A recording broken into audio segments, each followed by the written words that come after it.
Ini ada di dalam kitab Sifatus Sofwah. Cerita tentang sahabat namanya Iyad bin Ghanam.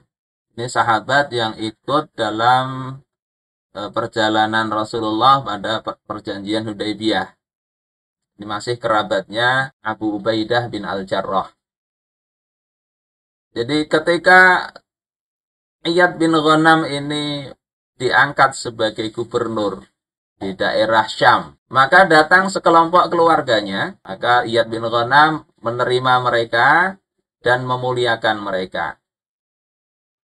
Kemudian mereka ini, keluarganya ini memberitakan bahwasanya perjalanan mereka ya dari Madinah atau Makkah ke Syam ini penuh dengan masyaqqah, kesulitan.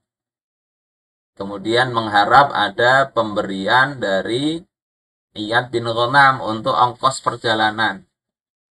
Jadi sebetulnya ya wajar ya, apalagi yang didatangi ini pejabat ya gubernur. Fa'ata kulla rajulin minhum 'asyrata dananir wa kanu khamsah. Maka Iyad ini memberikan kepada setiap kerabatnya ini 10 dinar.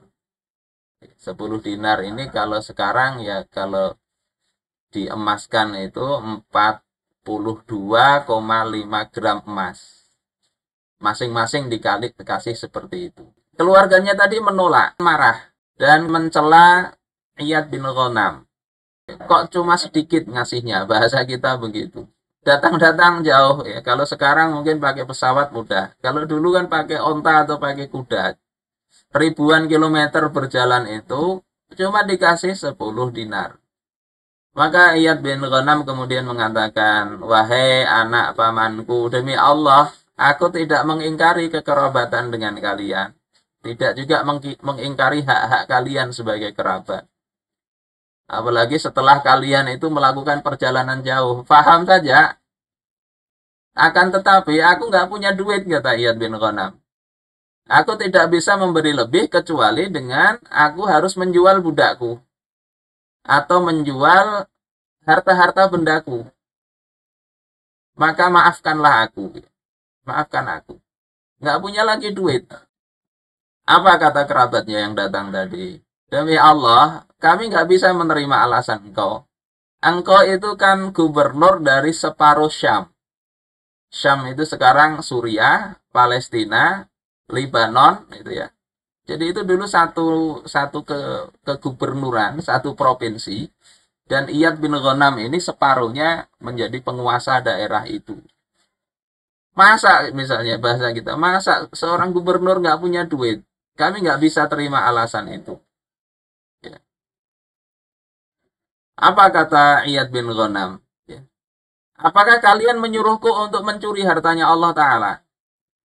Fawallahi demi Allah, la'an usyaqqa bil minsyar." Ini kalimatnya saya kasih warna merah ini. Ini begitu teguhnya Iyad bin Ghanam.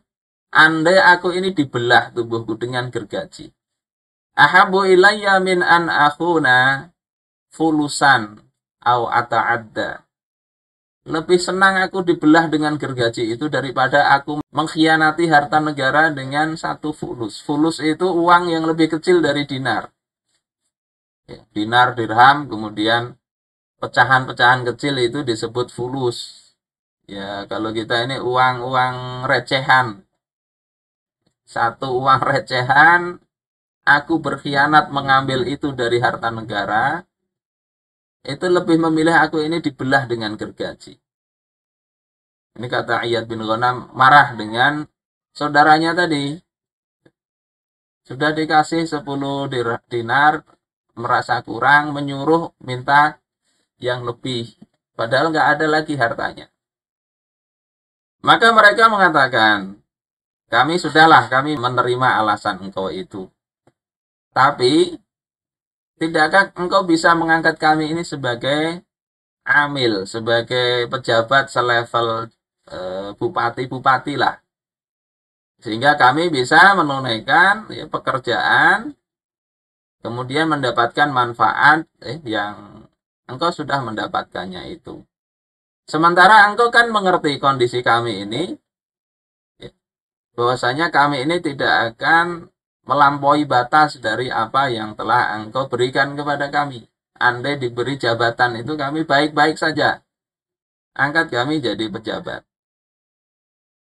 Coba, kalau kita ini menghadapi kerabat begitulah, gimana sikap kita?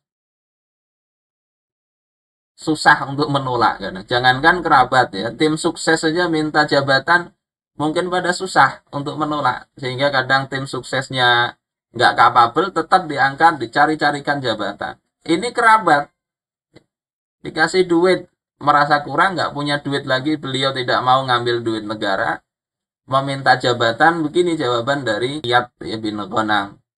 Kata beliau, wallahi inni la'arafukum bil fadli wal khair.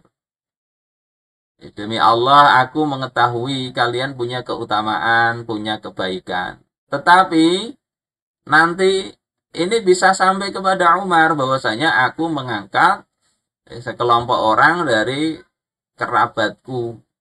Maka Umar nggak akan senang itu. Pasti akan mencelaku. Nah, kemudian kerabatnya mengatakan, faqad wallaka Abu Ubaidah wa anta minhu fil qarabah. Abu Ubaidah aja sudah mengangkat engkau kok. Jadi kisahnya ini Abu Ubaidah sebelum meninggal ini mengangkat Iyad bin Ghanam ini. Kemudian Umar tahu itu dan Umar menyetujuinya. Maka ini jadi alasan angkat kami kerabat engkau. Kata si Iyad, nanti kalau ku angkat Umar marah. Kata mereka enggak, dulu Abu Ubaidah ngangkat engkau kerabatnya, Umar enggak marah. Maka apa jawaban Iyad bin Ghanam ini? Aku ini ya, ini lastu inda Umar ka Abi Ubaidah. Aku ini di sisi Umar itu bukan seperti Abu Ubaidah, sehingga nggak bisa disamakan. Maka kemudian kerabatnya itu berlalu dalam kondisi yang mencela Iyad bin Ghanam. Ini sahabat yang luar biasa di dalam memberikan teladan. Beliaunya itu tidak memanfaatkan harta negara secara khianat, juga tidak memberikan mengutamakan kerabatnya dengan cara yang zalim. Dan beliau ini wafat tahun 20 Hijriah. Beliau mati dalam kondisi nggak punya banyak harta. Ini sebagai teladan bahwasanya harus diingat-ingat oleh para pejabat ya, atau siapapun yang kita yang diamanahi sebuah jabatan, hati-hatilah. Bisa jadi mungkin kita tidak mengambil untuk diri kita, tapi kadang memberikan peluang kepada orang-orang dekat kita yang sebetulnya nggak layak. Nanti di hari akhir ada bendera khusus ya untuk mereka itu sebagai orang-orang yang khianat.